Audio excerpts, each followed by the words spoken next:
to another great RABC Secrets of Success podcast featuring WOW member Kyla Boyer from Copper Creek Hello. Cafe in Rocky Mountain House. Kyla is an amazing entrepreneur and I'd like to say under 30. So for you who are young and looking to be inspired to go into business and leave high school and jump into entrepreneurship or leave university and jump into entrepreneurship, Kyla is a great example of success Well, in business.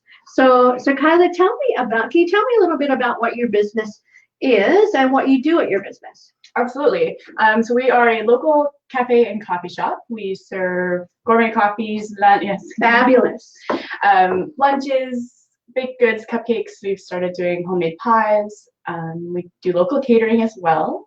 And we have a little bit of retail section, some delicious coffee, and yeah, just a warm, cozy atmosphere to enjoy. It is a warm, cozy atmosphere. If you're looking for a place to hang out and just chill for a while, Copper Creek on Main Street in Rocky, great place and my favorite place for a London fog. So with that said, Kylie, you've been in business technically for 8 years. Yes. But we chatted a little bit before we went live, and we kind of identified that you had the characteristics of being an entrepreneur Yeah. for a long time. So what Yeah. made you jump into entrepreneurship? Well, my mom told me I played store and always played my own store since I was little. So yeah, it was always there apparently. Honestly, just the freedom.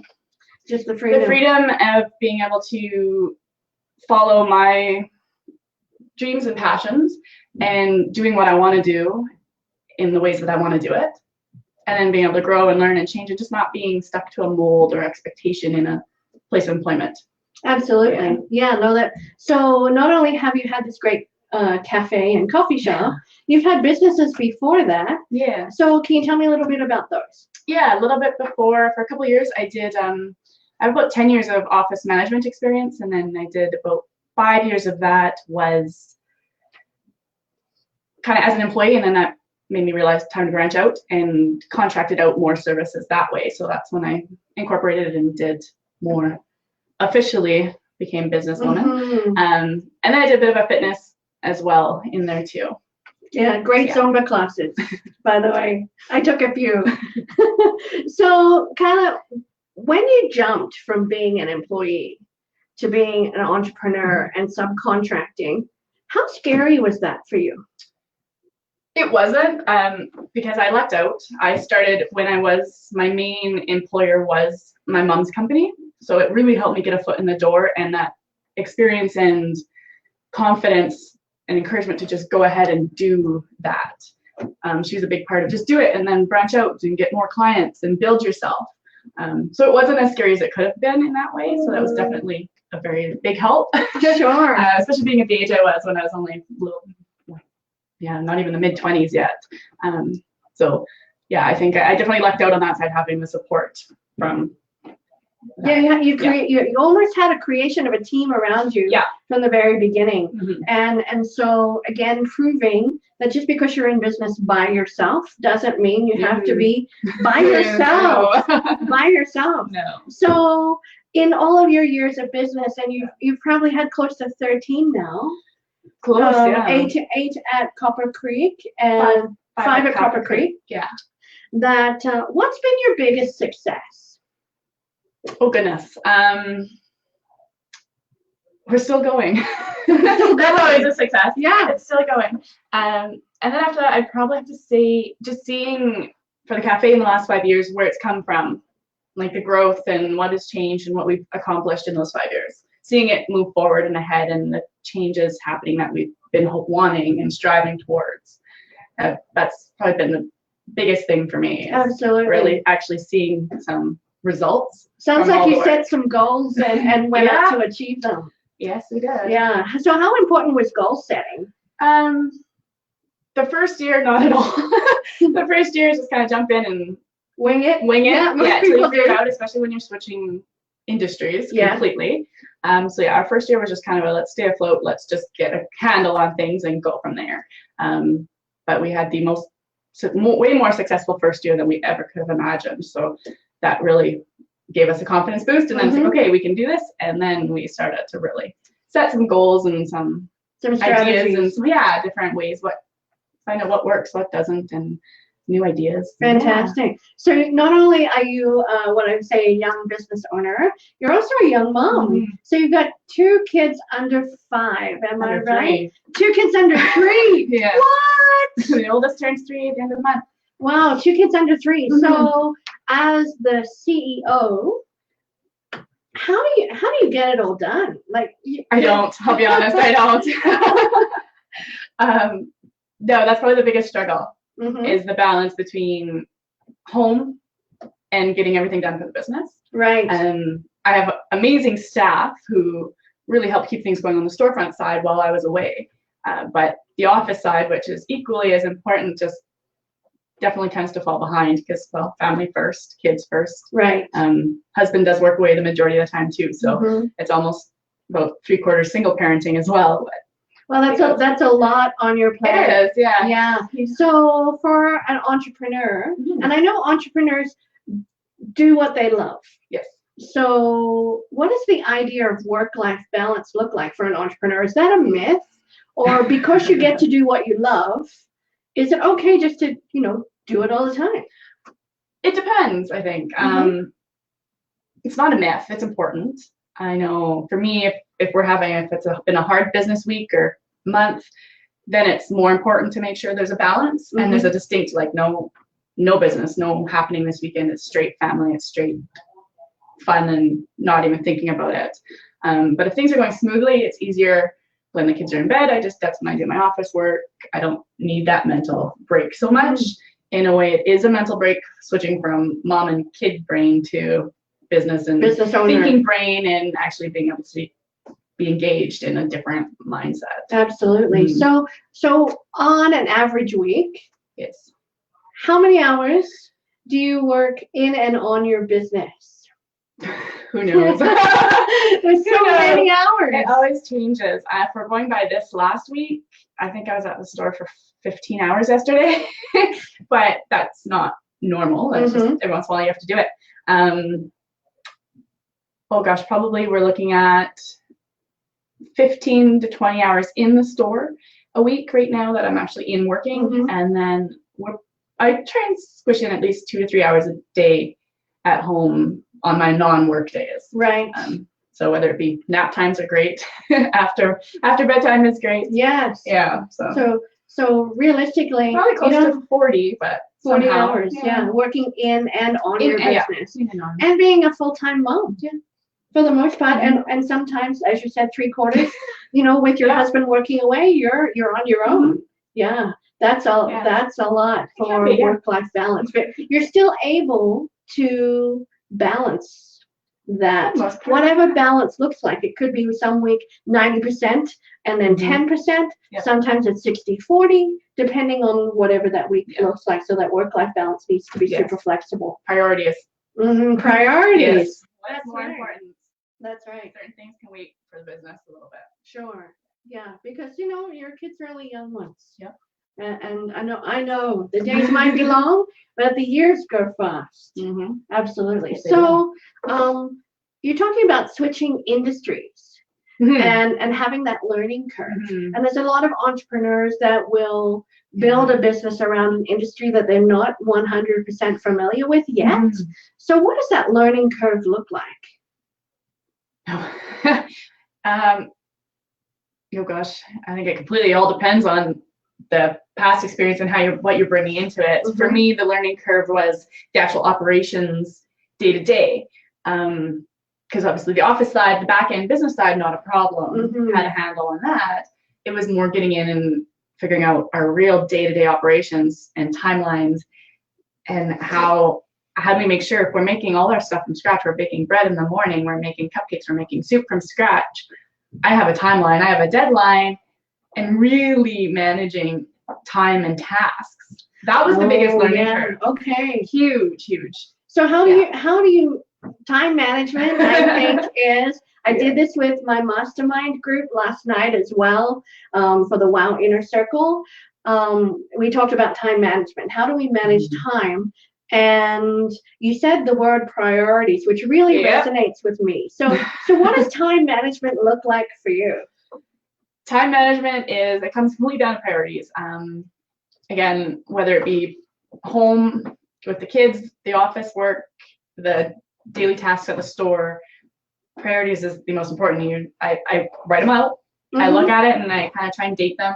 What has to be done first? What can wait until tomorrow? Or if it's at the store, what could maybe wait until this afternoon? What do we need ready before lunch? What do my kids need today or tomorrow, as opposed to, right? It's what's huge. An absolute must do versus a to do. Yeah, a to do, a want to do, or a need to do. Yeah. Oh, I like that. Do I want to do it? Do I need to do it? Or do I have to do it? Very different things. Right. So setting your priorities, and that allows you to focus. Oh, absolutely. If I don't do that, then I'm running in all circles and nothing gets done. Absolutely. Are there any other time management tools that you use? Calendars or iPads or alarms? I'm a master of lists and schedules and planners and on my phone, and then forgetting to look at any of it.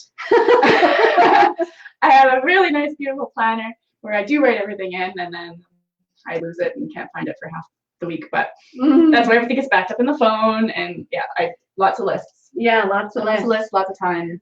So we have some viewers joining with us live. So if you have any questions of Kayla, by all means type them in and I will ask them for you. So thanks for joining in live.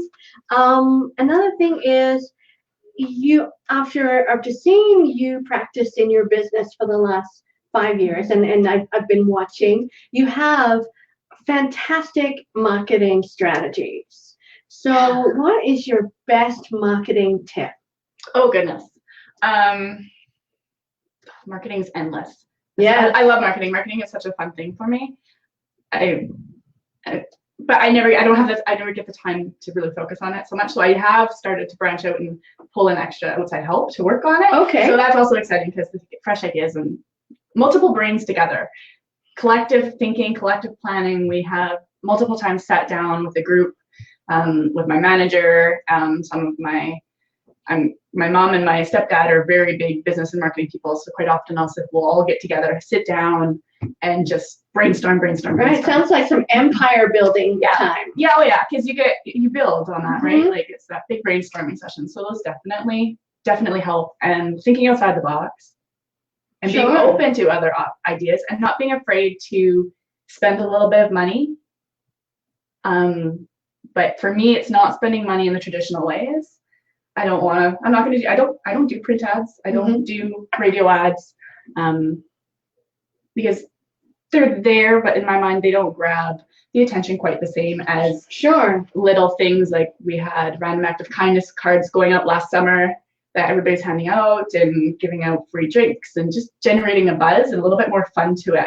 And more of a connection, more engagement. Personal. Yeah, a personal connection. You're one-on-one. You're actually meeting people and talking to them.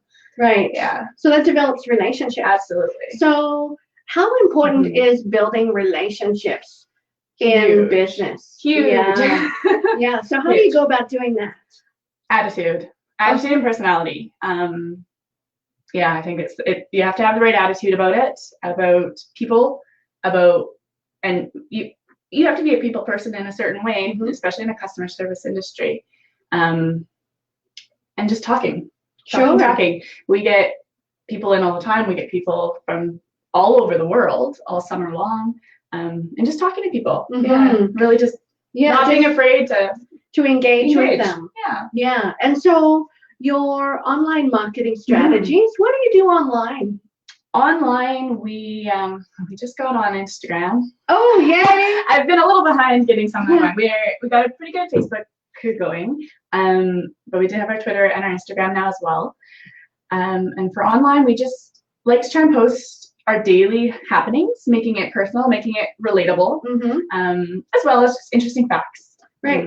Anything, we like to provide information as well. Education, engagement, have some fun with it, and just show everybody kind of what we have, what we're doing, what's new, what's exciting, take some suggestions. I know if you've ever seen those pie pictures, oh my gosh. I look at them and go, oh, wow, I'm just gaining calories just looking at this. But they're fabulous. Yeah. So when you are thinking about work-life balance and self-care, Yes. because we're all told in the airplane to put the oxygen mask on ourselves. Oh, first, yeah. Yeah. Yep. So what do you do to put the oxygen mask on yourself when you're feeling overwhelmed or overtired? Honestly, for the most part, I'll drink some coffee. Of course. Yeah, coffee's kind of my go-to. Take a coffee break. I do, yeah. I like taking a coffee, I'll sit, and a lot of time if I am really starting to feel overwhelmed, it's because I don't feel like I'm organized or I don't have a plan. So I get a coffee, sit down, usually once the kids are in bed, lay out everything, redo I call it a brain dump, so anything in my head just gets wrote down. Yeah. And then I can go back and prioritize and arrange and figure out what's important, what's not, again, back to our priorities list. And just that brain dump and getting it out of my head usually is a huge part, and just wait, gone, relax, breathe. Okay, it's not so bad as I thought. Right. Once you actually see it on paper, I know I'm a brain dumper too. And I work with some of my clients to teach them how to brain dump. But if you don't know what brain dumping is, it is an amazing, very simple tool that will take you from being completely overwhelmed to being able to take a breath. And Absolutely. And not only that, it shuts down a little bit of your emotional overload, engages your logic centers, and you're able to move forward. Yeah, brain dumping. If you don't know about it, come see me and do it. Yes. Yeah. So the best piece of advice for someone who might be young, maybe they're just coming out of high school or they're just coming out of university, and thinking that, you know what, I don't think I can work for anybody else. I want to start my own business. So what is the best piece of advice you could give them? Research and enlist help. Okay. Absolutely. So what does the research look like? Just know what you're getting into. Just look at it. Look at depending on the industry, what you want to do. Look at the industry. Is it saturated? Is it going to be a viable option? And figure out what makes the most sense to be a viable option in the industry, or even your local area, because there's only so many of certain things that will work in a place, in a small town or in a city or anything like that.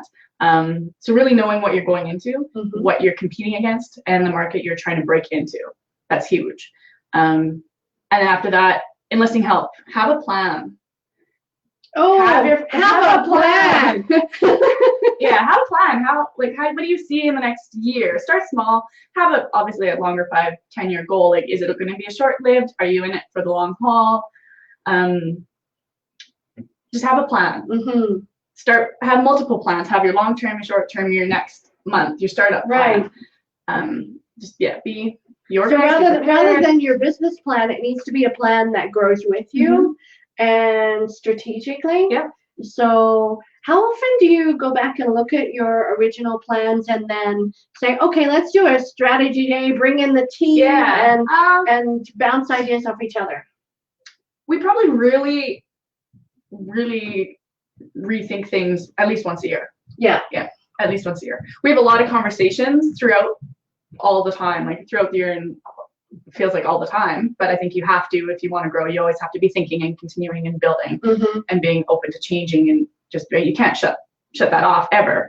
But yeah, at least once a year we really sit down and reevaluate. Are we doing what we want to be doing? Are we going where we want to go? What should we change, if anything, and really reevaluating that. And being open, I guess, to when you're starting, you never know where it's going to go. So be open to the fact that you might hit some forks and end up in a little bit different direction. That entrepreneurship really is a roller coaster. Yeah, and be okay with, if that looks like the more logical way to go, it might not be your original plan, but just do it. Go with it.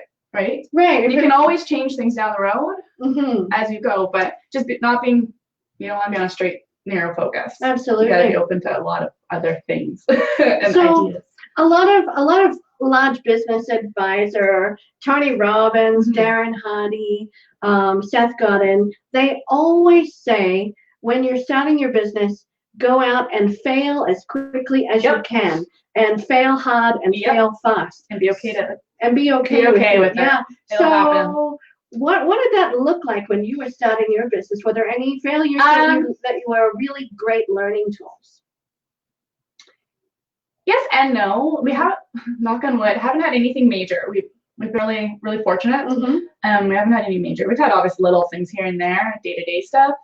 I think our biggest, and I don't know if it's, I wouldn't really consider it a fail, but it was definitely a learning and a, I guess, building opportunity, was when recession hit. We also got construction hit. Yes. That hit us hard. Yes. That hit us really hard coming out of an awesome first year. Year two is just like complete deflation. Main Street construction, limited access to your business. So how did you mitigate that? We did the best we could. Obviously, that's all you can do. We just kept a positive attitude. We pitched it to our customers, kept it happy, kept it fun. I actually made up some specific cards. I don't know if you ever saw any going out, little construction themed cards, and little fun quips and humor saying, yeah, we know the construction's loud, we hear you, but come on in and enjoy an iced tea with us. Or just, again, pulling that marketing to try and turn it into a fun, happy, like it's still good, it's still happy, we're still here experience. So keep it positive. Keeping it positive, even though it wasn't that great. It's hard. As a customer service, like, we can't complain. You can't complain about it. You have to be that positive. You have to be that happy. And keeping that energy going and that culture going in your business, no matter what's happening, that can't be affected. Absolutely. So Absolutely. It was a challenge learning how to do that. That was a good experience, good reminder. Especially a good reminder that marketing outside the box. Absolutely. Absolutely. Yeah. It was a challenge on how do we do it? How do we market differently? And how do we market the construction into it? So we did a little bit of it. We didn't do a whole lot, but we did some, and it was fun. Yeah. Awesome. So you manage quite a few staff, part-time and full-time. So how do you develop, you said the word culture. So how do you develop your corporate culture and engage your employees to buy in? I am not a hover. I believe in empowerment, and just giving them creative freedom to an extent. Like, obviously with our health regulations within our food industry, we do have set things we have to follow, but outside of that, I completely encourage experimenting, bringing in new ideas, bringing in new recipes, just having fun, talk to the customers, go have a coffee with them, sit down, have fun, chat them up, like, just enjoy what you're doing, and just, and really engaging them to be a part of, you're asking them to be a part of the business by contributing. Absolutely. It's because I want them to be there because they want to be there. I don't want someone in who's there because they need a job. Right. You notice it. You have to enjoy what you're doing, or especially in a customer service. The minute you're not enjoying it, your customers see it. And that can be really detrimental to your business. Absolutely. So that's a really, really big thing. And I always tell when I'm interviewing for employees, I say, I don't hire on experience, because we can train. I hire on personality. Absolutely. Hire for character, train for skills. Absolutely. And some of the hardest decisions is not hiring someone or having to split ways with someone who's they just don't, the culture doesn't, it's not a culture fit. Right. They can be the most amazing at what they're doing, but if it's not a personality or culture fit, it's still going to disrupt that environment and that work culture with employees, with customers. So that's a really hard thing to learn. A hard line. Yeah. And that's been a hard thing to learn over the years too, but managing staff, I think, is employee management is the best thing. So Kayla, thank you so much for joining us today. You have given us some amazing tools and tips: time management, how to beat business owner burnout and overwhelm, staff management, some marketing tips. When it comes to marketing, make sure you're thinking outside the box. In fact, as an entrepreneur, you're pretty much saying, what box? Right? What Nothing's box? in a box. Nothing is ever in a box. Maybe So, some paperwork. and make sure you develop your team around you. Like, you're really blessed to have your mom and your dad and your business partner and your manager. Support system. So find a support system. Absolutely. Or a coach, shameless plug. Shameless plug. So thank you to the wonderful people who have watched and joined us live today.